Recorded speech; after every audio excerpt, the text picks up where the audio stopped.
Hi, this is Dwayne Palka of Pal Katoonz. This is a PalkArt demonstration, and I'm going to show how to make a grid of hearts. But first of all, I want to show the relationship between the grid, shapes, and picture. So what I'm going to do is I'm going to turn off the splash screen here. And this is the screen that we're working with all these little grid marks on it. The grid marks I really want to work with, though, I want to make it more refined resolution. So I'm going to do instead of 23, you see 23 across by 18 down. I'm going to change that to be 46. So 46, and I'm going to hit the Enter key. Now you'll notice that in typing in at any of these boxes, that you must hit an Enter key, and when it takes, it will change color. Okay. Now I want to use two tools of the system, and one is the Flip Edge tool, and the other is the Erase Edge tool. So we're going to start off with the Erase Edge tool. So I'm going to come here right in the middle of the screen, and I'm going to just erase a couple of these the edges of these boxes. You notice I can click on them or I can drag them. Now it's hard for you to see this, so what I'm going to do is I'm going to show the zoom and pan functions of PalkArt. So the bottom leftmost slider is the zoom function, and the pan function for the horizontal would be the slider that's next to it here, and the one that goes vertical is the vertical slider, and so I get the object right in the middle of the screen here. Another way of doing this is I'm going to turn off Erase Edge, which means that I've turned off all these little buttons that have to do with Erase Edge, with Restore Cell, and so on and so forth. By the way, when I click on one of these buttons, if there's another button on, it turns them off, so you can see. So that means if you just turn off this, you've turned off all the buttons that are relevant to this. And when all the buttons are off, then you can pan. As you can see, I'm panning right now. If I'm zoomed, of course, if I'm not zoomed, I'm not going to be doing any panning. So let's work on this a little bit more with the erase edge, just to sort of make an interesting shape here. Now you can see what I'm doing.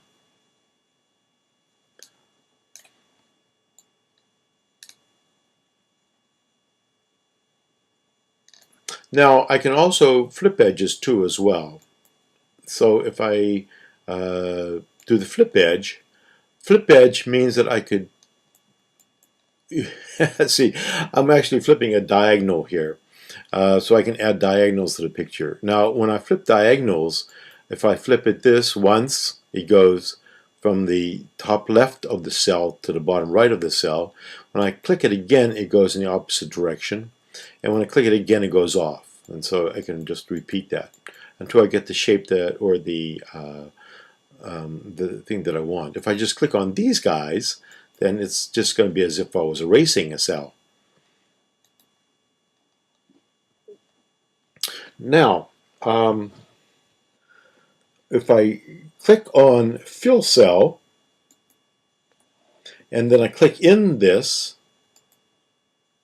you'll notice that it has actually made a shape that's within the boundaries that I've created of the cells. Now, if I go and hit the color button down here, I can choose a color, say a yellow, and if I click on that, that's the color it will be, or it could be a orange, or not, maybe it's more of a peach color, I guess, or a blue.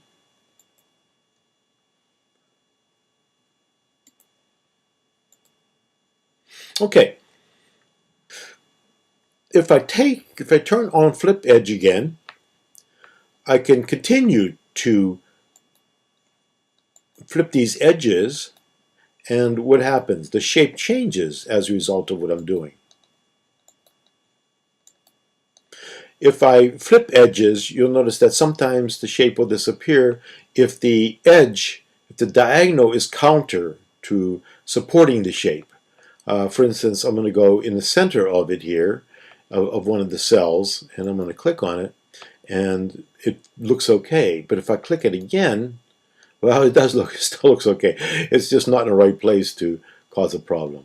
Okay, here it is. Now it's in the right place to cause a problem. And I'll click it again, and it just goes back to form the shape that I want to form here. Now, the other issue here is if I click on full view, you'll notice that that's what the shape looks like in the middle of the grid. Now click off full view, takes me back to the view I had before. You'll notice that there's a row of things down here, and some of these little buttons show pic. Well, we don't have a picture in yet, but show grid. If I turn that off, we just see the shape by itself. And if we say show spline 1, then it forms a spline based upon the shape. And if we do spline 2, it forms a different type of spline. Now, the difference between spline 1 and spline 2 is that spline 2 doesn't cling to these little points right here, whereas spline 1 does. And if you turn off all the splines, you get that. Every shape contains these splines within it. So it's not that you're generating them, but the shape contains those. For the time being, what I want to do is I'm going to turn off the show shapes too. So I'm going to turn off show grid and turn off the show shapes, which is down here. And in doing so, I'm going to change to the full view. Now, we can't really see anything in the picture, but I'm going to input a picture.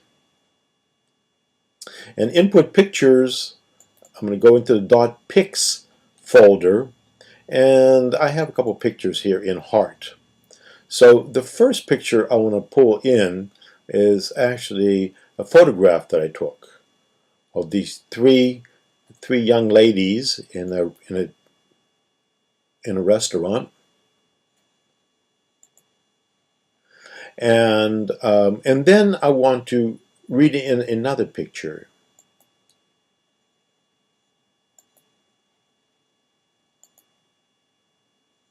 Okay, so what you notice about this picture, well, we can go down to the slider menu here. The slider menu here, it's clicked on to show picked and to change the pick with the slider. So I can do this. If I change, I see pick 2 and I see pick 1. So as I've input those two pictures. So what we're doing here is we're going from this particular picture to this particular picture. We're generating all the hearts to put into this particular picture.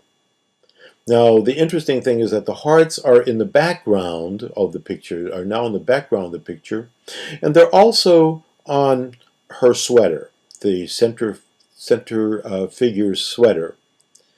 And so we're going to be demonstrating on how to do that.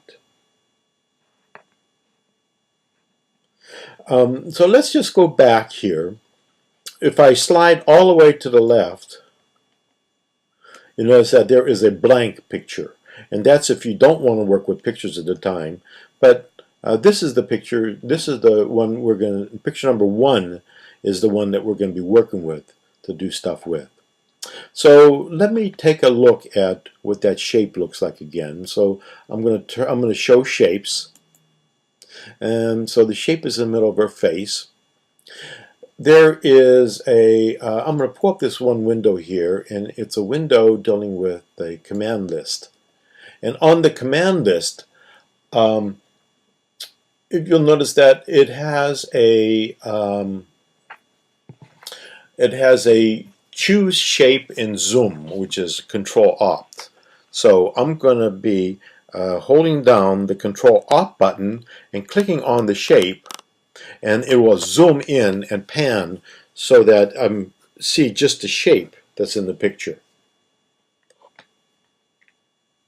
I'm going to pull out. I'm going to pull back a little bit on that in terms of my my zoom menu here.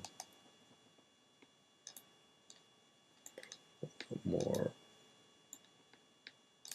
Okay.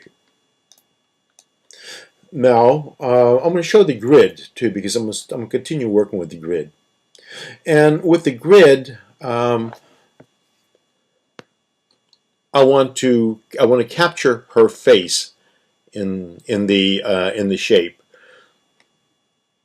So to do that, I'm going over to Use Pick Image and clicking on that. And here I can turn off the Show Picked, and you can see that the picture is really captured within there. Now, what I'm going to do here is I want to flip some edges here to try to get more of her face in the picture. Okay.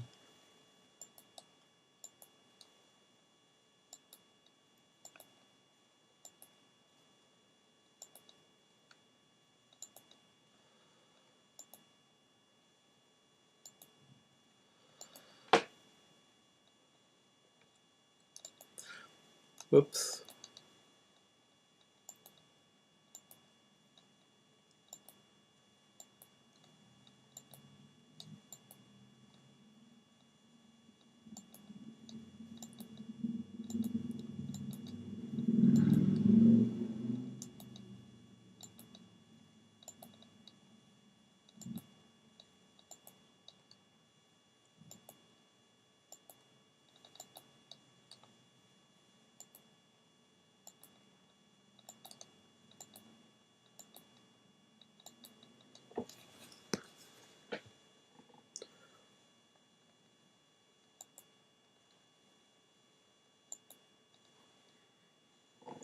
Okay, so we've got a shape that contains the picture of Heidi.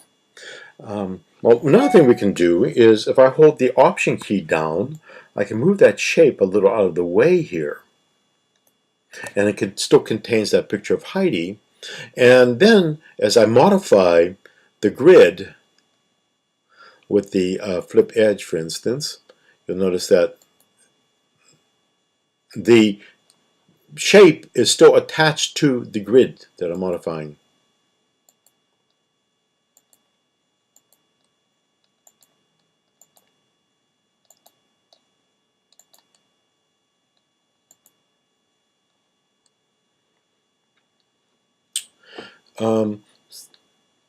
The attachment of the shape to the grid, if we want to detach it for any reason, in other words, we want to change the grid behind the shape and do other things with the grid, then to detach it, I can go and you notice there is a little checkbox here for Attach, ATT.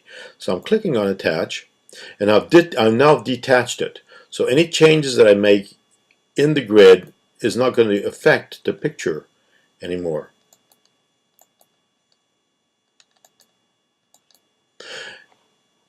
So I can go and I can redo the grid. If I say reset the grid, then the grid is reset and the shape is still not affected by the grid.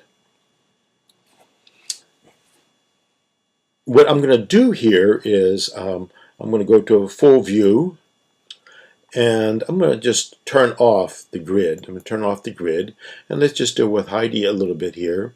And I'm going to click on Scale. And if I click on Scale, then I can grab the shape and scale it up so we can do other things with it. And of course, there's rotate and scale in different directions, so on and so forth. So you have all the transformation functions that you can use. And I'm going to go look at the Show Spline 1. So this is basically the shape of the Show Spline 1 for Heidi.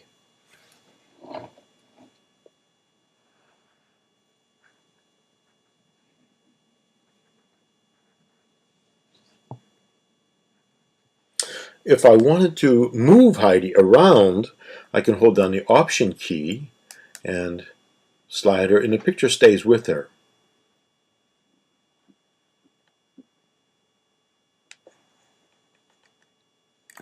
Okay, so that's the full view. I'm not really using Heidi at this particular point.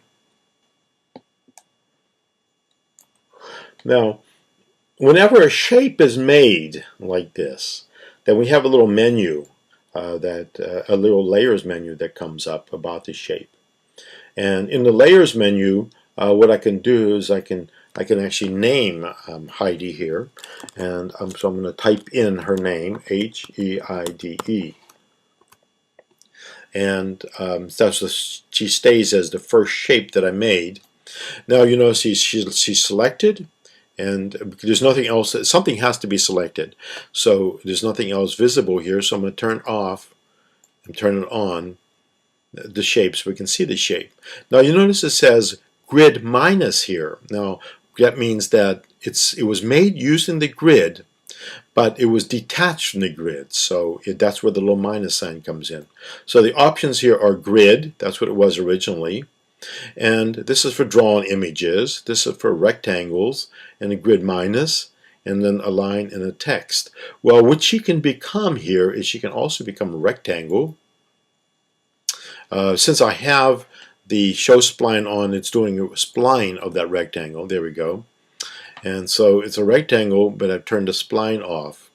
You notice that over here, you can turn on and off spline 1 and also spline 2. Spline 1 and spline 2 for this particular case are basically the same for a rectangle, because there's no other points except for the corner points of the rectangle. So I'm going to turn her back to be her grid minus sign, and we'll put her away for a while. Well, before we put it away, since we made something, it's always a good idea to save it. So in order to save something, what I like to do is say, click on Output Where, and we'll save her as an SVG file. So I'm going to double click on SVG, and I'm going to save her in this particular directory. I'm just clicking on anything so we can show that this is the directory that she's going to. Okay, and it tells me here, well, output files to directory, so on and so forth.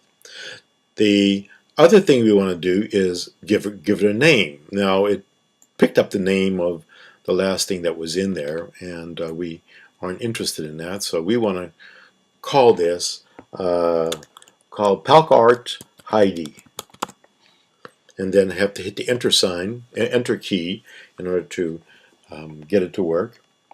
And now I can save it. And when I save it, I'll say Save SVG, and it says Saved SVG file as, and tells where it was saved.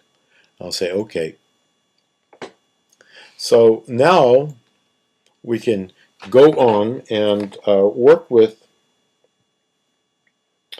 making a heart, which I just wanted to show you the basic tools necessary to make the heart. So I'm going to turn Heidi off here, make it so she's not visible anymore. I'm going to go and I'm going to show the grid. Now, to make the heart, I want to zoom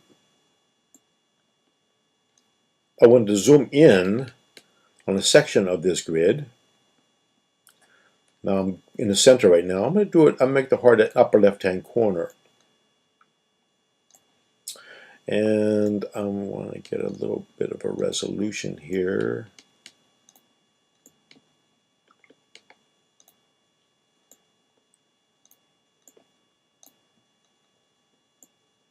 Okay, so to make the heart, I want to use a grid of or a grid element here of 6 across and 5 down. Now, how do I know I want to do that? Well, I experimented. I did this before, and so that's what I do. So I'm going to do some erase edges in order to make this thing. Now you notice that I can click on an edge, or I can just drag on an edge if I want to get several edges. So what I'm doing right now is I'm dragging here. And I'm just making a really basic heart figure here.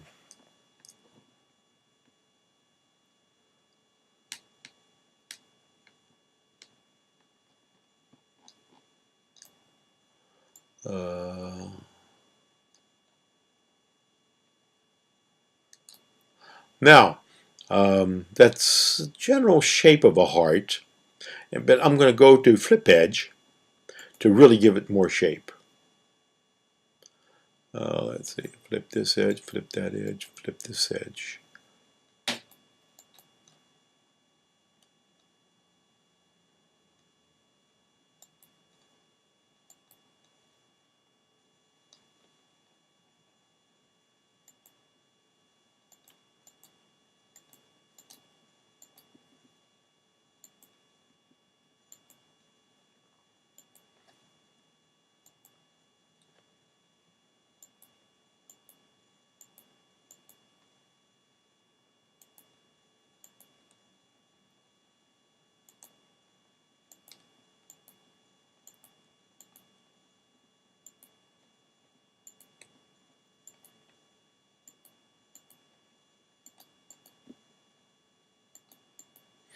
So there's the sort of the grid shape of the heart.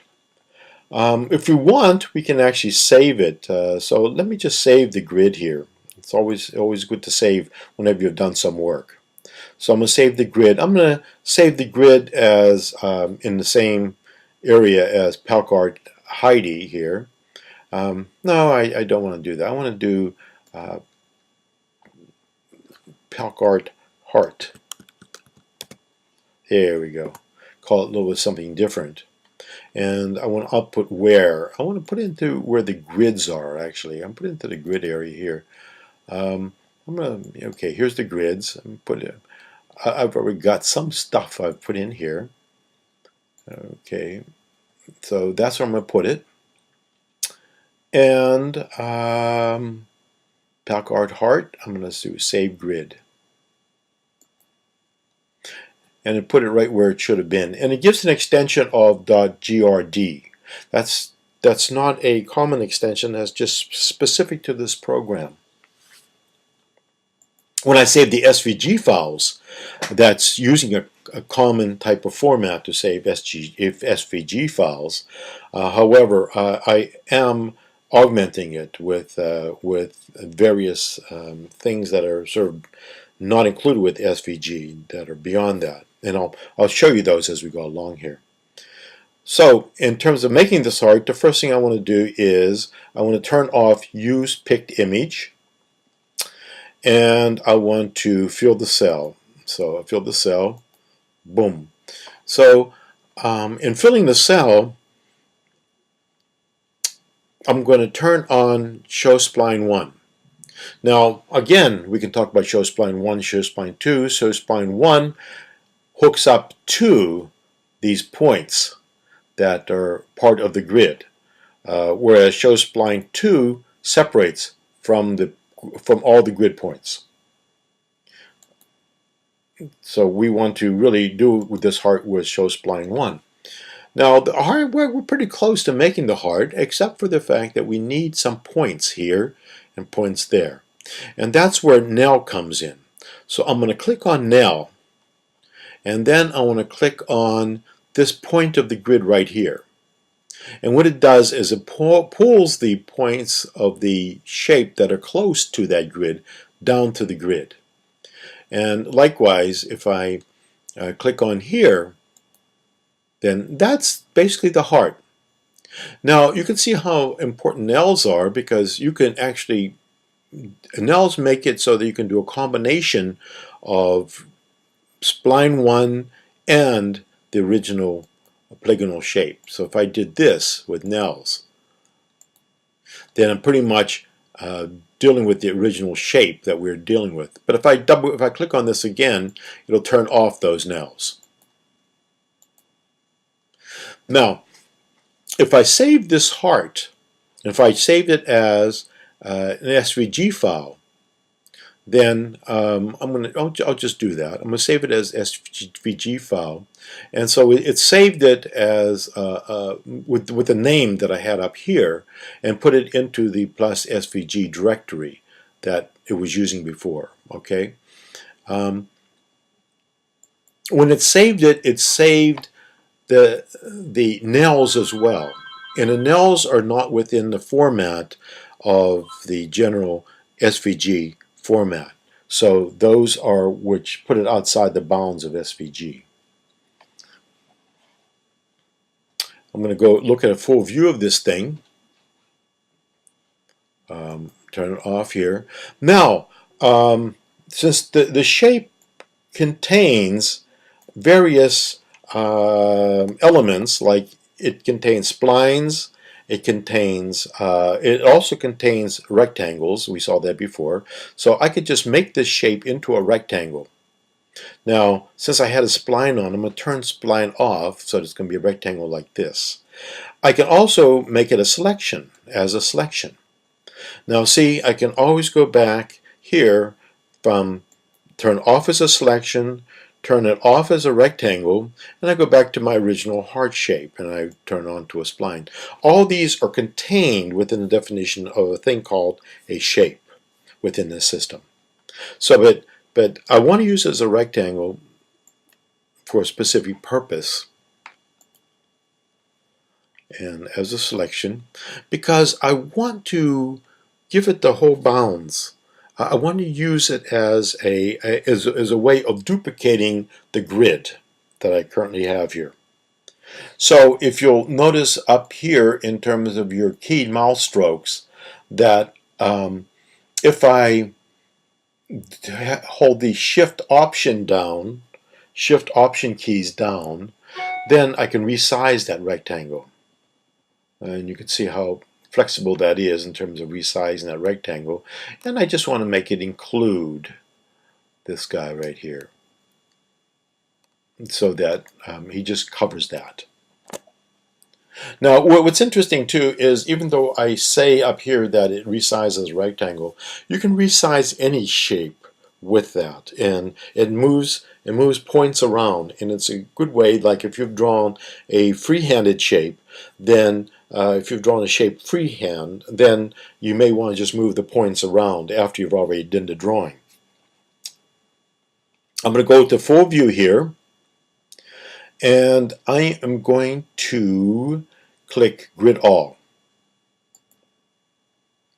And if you'll notice, after doing Grid All, then all the shapes are showing, all the grids are showing up. I'm going to turn off the visibility of that particular selection device that I had, that old heart. And what I want to do is, this is sort of the easy part, I can fill all now. So if I go up and click on the Fill All button, it takes a little while because it has to do some work. That it's put shapes in all the grid elements. So if I go from full view to a close-up view, you can see, and the last one it's selected actually. You notice that the last one is an upper left-hand corner. That's because I have a drop shadow on. So it goes in reverse order, so the drop shadows will show up on the other shapes. If I turn off the drop shadows, then we don't have to see drop shadows anymore.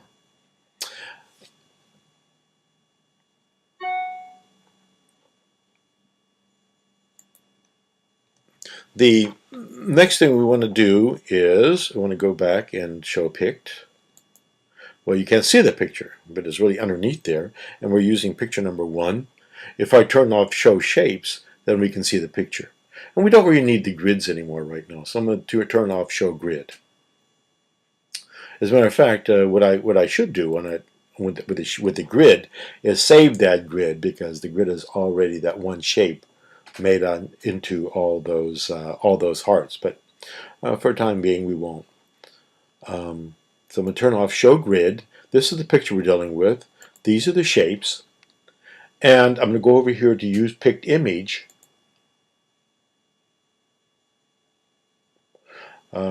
use picked image, but unfortunately I only have one little guy selected up here. So he's using the picked image, that one guy up in the corner.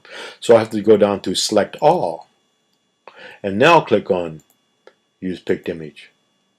And now I've grabbed all the elements of the picture here.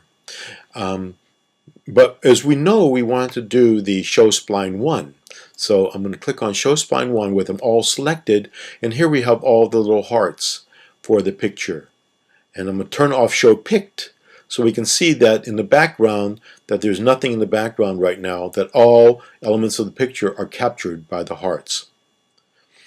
If I turn off full view, we can see a close-up of that. And I'm going to pan across this a little bit here so you can sort of see the fact that I've captured all these little hearts.